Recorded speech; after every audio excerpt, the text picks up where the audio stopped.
Welcome to The Explainer. Today, we are absolutely diving headfirst into a concept we've playfully called What Are the Chances? We're going to break down exactly how we measure chance and, actually map out uncertainty using real math. Okay, let's dive right into this. Think about how we talk in everyday life. If you're hanging out with friends and someone says, man, the odds of me getting a 7 in math are slim, what does that word slim actually tell us? I mean, it gives us a gut feeling, right? It basically says, yeah, don't hold your breath. But here's the catch. Words are incredibly subjective. Your idea of slim might be, say, a 1 in 10 chance, while my version of slim could literally be 1 in a million. So to get our intuition firing on all cylinders, let's mentally rank a few everyday scenarios. Imagine putting them on a scale from the absolute least likely to occur all the way up to the most likely. Take a second and think about it.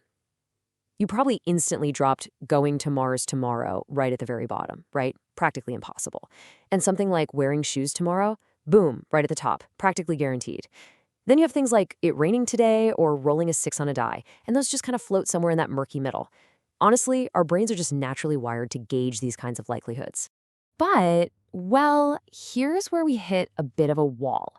Ranking things with gut feelings is great, but it's not exactly precise, is it? If we want to truly understand and, more importantly, predict the world around us, we have to ask a much bigger question. How can we actually quantify this likelihood using cold, hard numbers? How do we make that jump from saying something is just unlikely to knowing its exact mathematical probability? To do that, we need to quickly get on the same page with our vocabulary. Think of these 4 terms as your foundational toolkit. First up, experiment. Now scratch the idea of chemistry sets. In math, an experiment just means an action with different possible results. Think rolling a die. Then we have an outcome, which is simply one single possible result from that experiment. An event is a group of those outcomes. And finally, probability. That's the star of the show, the actual numerical measurement of how likely that event is to happen.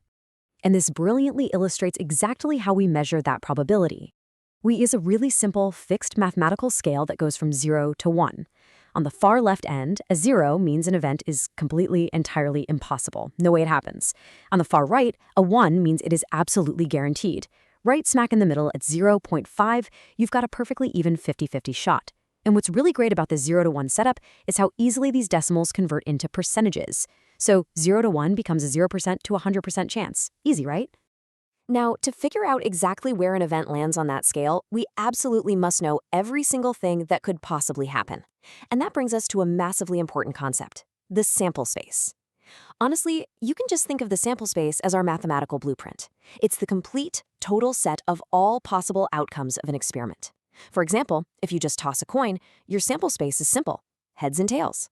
Throw a standard die. Your sample space is 1, 2, 3, 4, 5, and 6. Finding that sample space sounds incredibly easy when you're just dealing with one coin or one die. But let's look at a super relatable example. What if our experiment is flipping 2 coins? If you're just quickly guessing the outcomes in your head, you'd probably say, okay, well, I could get 2 heads, or a head and a tail, or 2 tails. So HH, HT, and TT. But wait, take a second and think about it. What are we missing? It is incredibly easy to forget that getting a head on the first coin and a tail on the second is actually a completely different outcome than getting a tail on the first coin and a head on the second. We totally missed tails heads. And that simple little mistake leads us to a really critical realization. Human memory and random guessing, they're flawed. They just are. If we miss even one tiny outcome in our sample space, every single probability calculation we do after that is going to be completely wrong. The whole shebang is thrown off. So here's the big question. How can we make sure no outcomes are ever missed? How do we actually take that human error right out of the equation? Now, what's really interesting here is comparing our options. Imagine you're rolling 2 dice and adding the numbers together. Notice how sharply these 2 approaches contrast. One way is just a messy, random brain dump list of equations. But the other way? By structuring the exact same information into a clean, organized grid, it's like a whole new world. Patterns just instantly pop out at you. It becomes effortless to read, and most importantly, it proves without a shadow of a doubt that no combinations were left behind. Basically, structure absolutely crushes mistakes. So let's actually start building our own structured models, kicking things off with our first real organizational tool, the systematic list. We'll use a fun example for this one. Imagine you're running a pizza shop, right?